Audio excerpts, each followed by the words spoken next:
Hello everyone. आज के lecture में हम डिस्कस करेंगे फ्लक्स और एरिया वेक्टर के बारे में। किसके बारे में? फ्लक्स के और एरिया वेक्टर। तो सबसे पहले तुम्हें समझाऊंगा कौन सा टॉपिक, एरिया वेक्टर। अब तुमने ये एरिया तो बहुत बार सुना हुआ है, जैसे area of rectangle, area of square, area of circle. अब पढ़ेंगे एरिया वेक्टर की बात की। एरिया वेक्टर क्या होता है? तो वेक्टर क्वांटिटी वो है जिसपे मैग्नीट्यूड भी होता है और डायरेक्शन भी होती है। तो एरिया तुम वहाँ से निकालते आए हो, जैसे सर्कल का एरिया पाई आर स्क्वायर, ये तो आ गया मैग्नीट्यूड मतलब वैल्यू।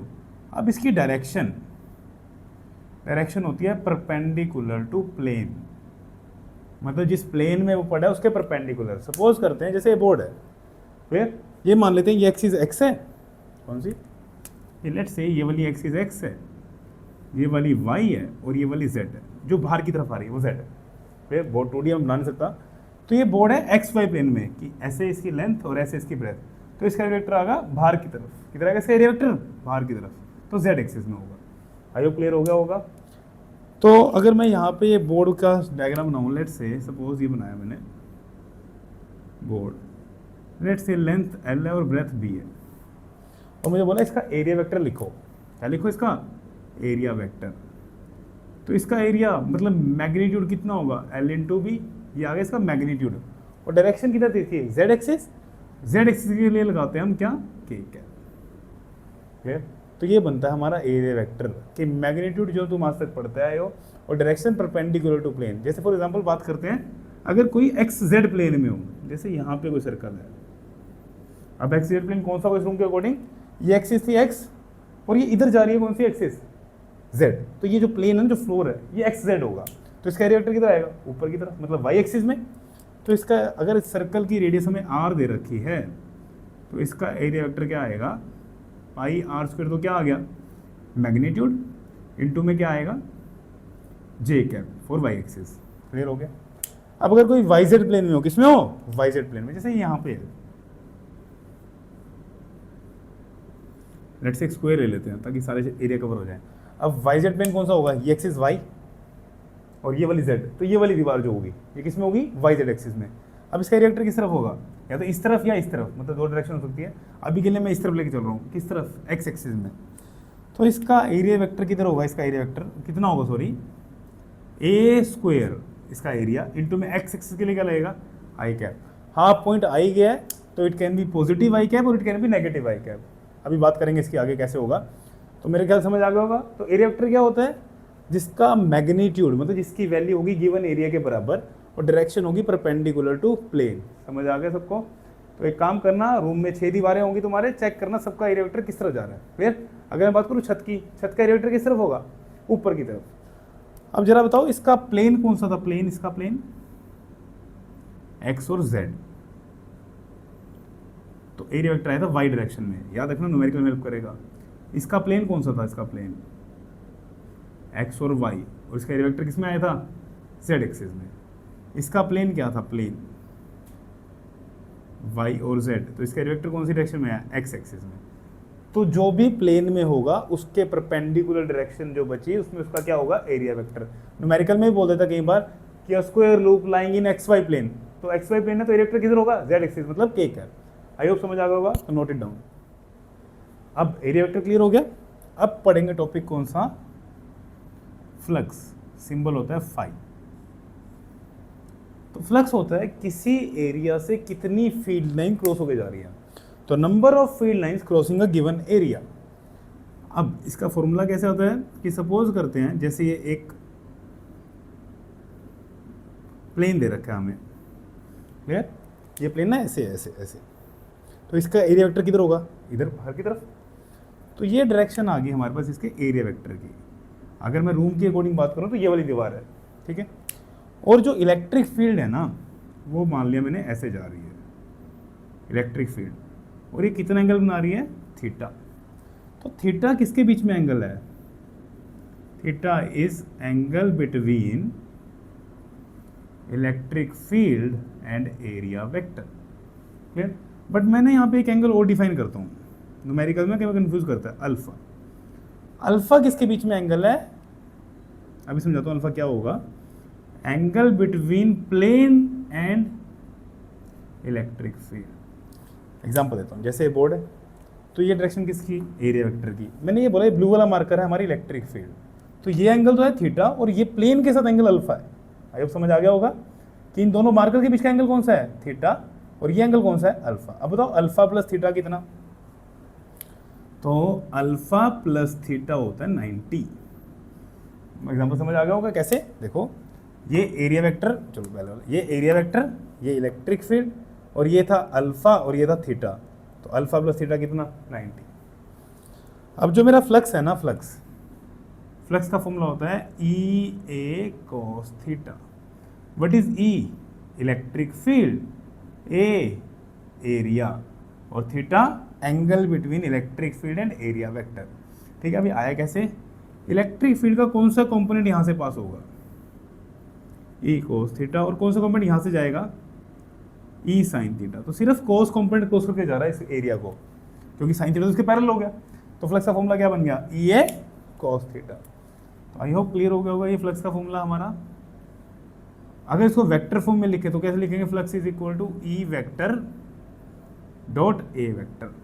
क्लियर, बिकॉज डॉट पर पहले बताया था कि A dot B is A B cos theta. अब इसके ना स्पेशल केस हैं दो। अब अगर थीटा हो जाए 0, तो थीटा 0 हो तो ये अल्फा ना ऑटोमेटिकली 90 हो गया। समझ आया नहीं, थीटा प्लस अल्फा 90 था, थीटा 0 हो गया तो अल्फा कितना हो गया 90। अब इस सिंगल पॉइंट को सीबीएसई वाले 2 क्वेश्चन में कैसे घुमाते हैं, ध्यान सुनना। वो बोल देते हैं, या तो बोलेंगे इलेक्ट्रिक फील्ड पैरेलल है एरिया वेक्टर के, ठीक है, इलेक्ट्रिक, क्योंकि थीटा इलेक्ट्रिक फील्ड और एरिया वेक्टर में एंगल था, या बोल देंगे इसी पॉइंट को, मतलब ये तो इसी को स्टेटमेंट लिख रहा हूँ, इलेक्ट्रिक फील्ड पैरेलल है normal to plane, because area vector normal to plane थी, तो ये दोनों तो आई इस पॉइंट से। इसके लिए क्या बोलेंगे कि electric field perpendicular to plane है। तो इन सब के केस में हमारा जो थीटा है वो 0 होता है, ध्यान रखना। थीटा कितना होता है 0। तो इस केस में ना फ्लक्स मैक्सिमम होता है, क्योंकि कोस 0 1 हो जाएगा, वो मैक्सिमम वैल्यू होती है, तो वो होगा हमारा E इंटू ए, मतलब इलेक्ट्रिक फील्ड इंटू एरिया। अब तुम बताओ कि सपोज हमारा ये बोर्ड था, ये एरिया है, तो इलेक्ट्रिक फील्ड कैसे होगी हमारा थीटा 0 बन जाए, सोचो। अब थीटा क्या था, इलेक्ट्रिक फील्ड और एरिया वेक्टर, तो एरिया वेक्टर तो बाहर की तरफ, तो फील्ड भी अगर बाहर की तरफ आ ही रही होगी तब भी थीटा 0 बनेगा। तो फील्ड किस तरफ, बाहर की तरफ। तो देखो इसी डायरेक्शन में एरिया वेक्टर है, इसी डायरेक्शन में फील्ड है, तो थीटा तो 0 बन गया, और अल्फा देखो 90 है। आई होप समझ आ गया होगा। अब इसका दूसरा केस क्या, अगर थीटा हो जाए 90 तो अल्फा ऑटोमेटिकली कितना हो जाएगा 0। अब थीटा 90 का मतलब क्या है, थीटा 90 का मतलब है electric field perpendicular to area vector. समझ आ गया, क्योंकि theta angle between electric field और एरिया वेक्टर था। अल्फा 0 का मतलब electric field parallel to plane. तो बात सेम है दोनों, चाहे ये बोले थीटा कितना लेके चलोगे तुम 90। आई होप क्लियर हो गया होगा। cos 90 कितना होता है 0, तो flux will be minimum that is equal to 0। I hope समझ आ गया होगा, ये क्लियर है। तो फ्लक्स का फॉर्मूला क्या आ गया, ई ए कोस थीटा। थीटा ध्यान रखना किसके बीच में एंगल, एरिया वेक्टर और इलेक्ट्रिक फील्ड के बीच में। आई होप क्लियर, तो नोट इट डाउन। तो हमने फ्लक्स का फॉर्मूला क्या पढ़ लिया, अब ई ए कोस थीटा। एक क्वेश्चन करवाऊंगा इसके ऊपर जिससे पूरा टॉपिक समझ आ जाएगा। क्वेश्चन कैसे आता है, ये एक्सिस एक्स है, ये वाई, ये जेड, और बोला है क्यूब है,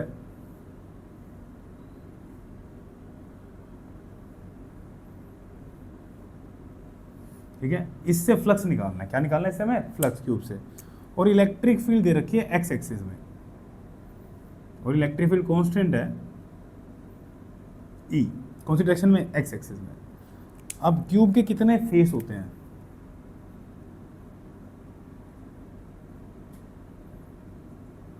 बताओ।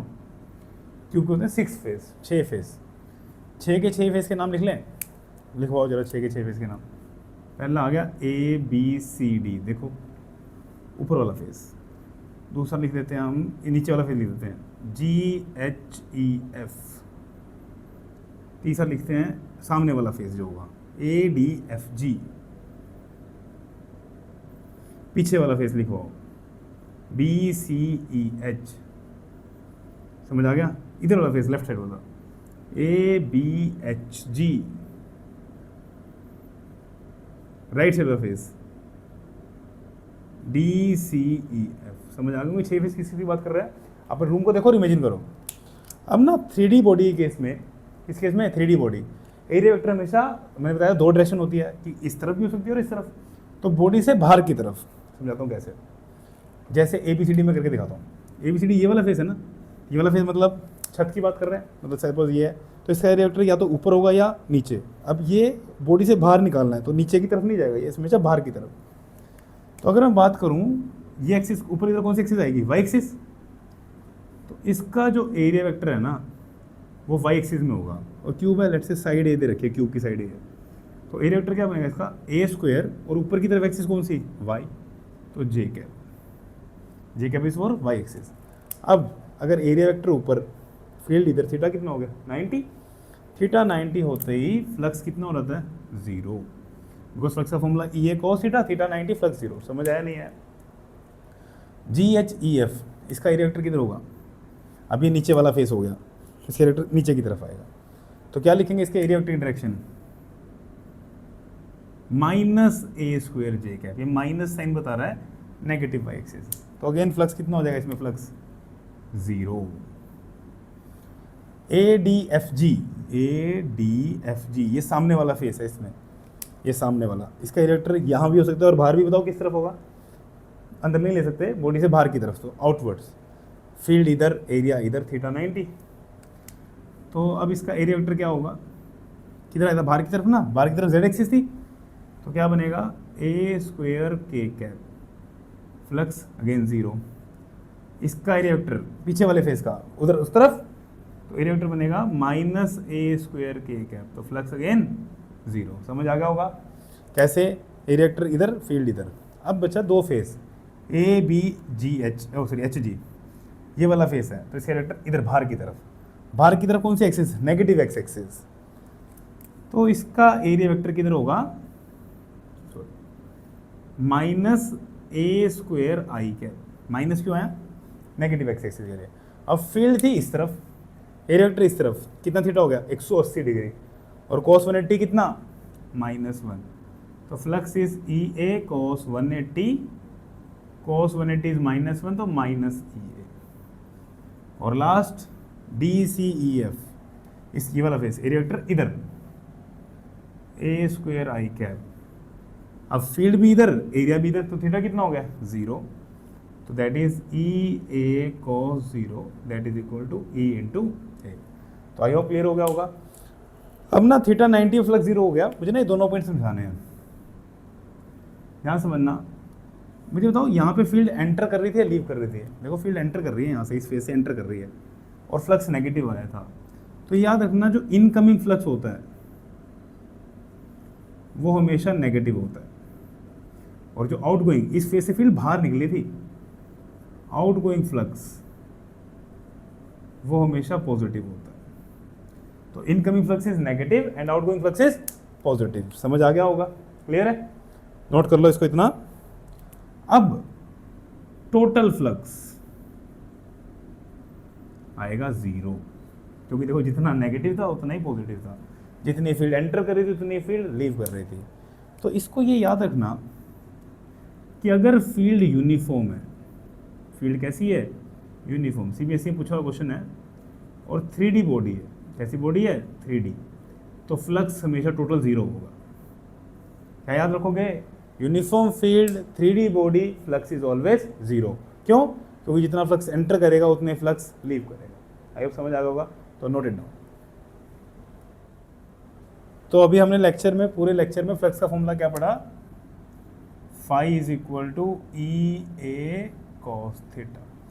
पर ना इस फॉर्मूले की लिमिटेशन है, क्या है वो, कि ये फॉर्मूला तभी अप्लाई होगा जब EA और थीटा कांस्टेंट होंगे। क्या होंगे, कांस्टेंट होंगे। समझ आ गया।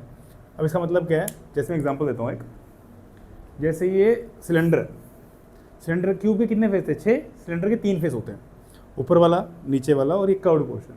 इसका एरिया वेक्टर बताओ किधर होगा, ऊपर। इसका एरिया वेक्टर किधर होगा, नीचे। पर ये जो कर्व्ड सरफेस है इसके एरिया वेक्टर की स्पेसिफिक डायरेक्शन नहीं होती, तो इसमें पता क्या करते हैं हम, छोटे छोटे ना एलिमेंट काटते हैं यहाँ पे, छोटे छोटे एलिमेंट्स, उसके परपेंडिकुलर ड्रॉ करते हैं कि सपोज मैंने यहाँ पे लिया तो इसके परपेंडिकुलर यहाँ पे, अगर यहाँ पे लूँगा तो इसके परपेंडिकुलर इधर, तो इसके ना एरिया वेक्टर की इनफाइनाइट डायरेक्शन बनती है। कर्व्ड सरफेस के केस में एरिया वेक्टर का कितनी डायरेक्शन होती है, इनफाइनाइट। कि जैसे सपोज मैंने कोई ऐसी आर्बिट्रेरी शेप बना ली, तो इसका ना एरिया वेक्टर की कोई फिक्स डायरेक्शन नहीं है, तो अगर मैं कोई यहाँ पे एलिमेंट ले रहा हूँ, यहाँ पे एलिमेंट, ऐसे एलिमेंट दिखाते हैं ऐसे, तो इसके एरिया वेक्टर डायरेक्शन इसके परपेंडिकुलर। अगर कोई यहाँ पे ले रहे हैं तो इसके एरिया वेक्टर डायरेक्शन यहाँ पर, डी ए क्यों, स्मॉल एरिया। अगर कोई यहाँ पे ले रहे हैं तो यहाँ पे, तो इसके एरिया वेक्टर की डायरेक्शन कितनी होती है, इनफाइनाइट। तो अगर मैं बात करूँ फ्लैट सरफेस की बॉडी में, जैसे क्यूब, क्यूबॉइड, उसमें फ्लैट सरफेस के लिए एक ही एरिया वेक्टर था, जैसे ये बोर्ड है, इसका वेक्टर किधर, बाहर की तरफ, अगर इस रूम की बात करूँ तो मैं। बट कर्व्ड सरफेस में एरिया वेक्टर डायरेक्शन कितनी होती है, इनफाइनाइट। अब सपोज इलेक्ट्रिक फील्ड मुझे ऐसे दे रखी है, अब देखो यहाँ पे एंगल अलग बनेगा, यहाँ एंगल अलग बनेगा, यहाँ एंगल अलग बनेगा, तो फ्लक्स का ये फॉर्मूला हम नहीं लगा पाएंगे। अब क्या करेंगे, अब इसको यूज़ करेंगे इसमें हम इंटीग्रेशन, कि अगर सपोज ये एंगल थीटा है तो इस छोटे से एलिमेंट से फ्लक्स कितना होगा, that is E D A cos theta. ऐसे कितने एलिमेंट्स होंगे, इनफाइनाइट। इनफाइनाइट बार ऐड करने के लिए हम यूज़ करते हैं इंटीग्रेशन। क्या यूज़ करते हैं, इंटीग्रेशन। तो फ्लक्स का फॉर्मूला आएगा integration of E D A cos theta. आई समझ आ गया होगा। ये फॉर्मूला कब, जब सारी चीज़ें कांस्टेंट हो, और flux is equal to integration of E vector dot D A vector. ये कब लगाना है, A dot B A B cos theta, जब कोई भी एक चीज़ वेरी कर रही होगी। तो फ्लक्स में दो फॉर्मूले पढ़े अभी तक हमने, एक तो ई ए कोस थीटा और एक integration of E dot D A. तो flux is also called surface integral of electric field. समझ होगा कि इलेक्ट्रिक फील्ड का इंटीग्रेशन कर रहे हैं with respect to surface area. तो आज के लेक्चर के लिए बस इतना ही करेंगे। तो फ्लक्स का फॉर्मूला क्या, ई ए कोस थीटा, ई क्या है, ए क्या है, थीटा क्या पता है, और सेकंड एक और तरीके से निकाल सकते हैं, that is integration of E D A cos theta. I hope clear होगा, तो नोट इट डाउन।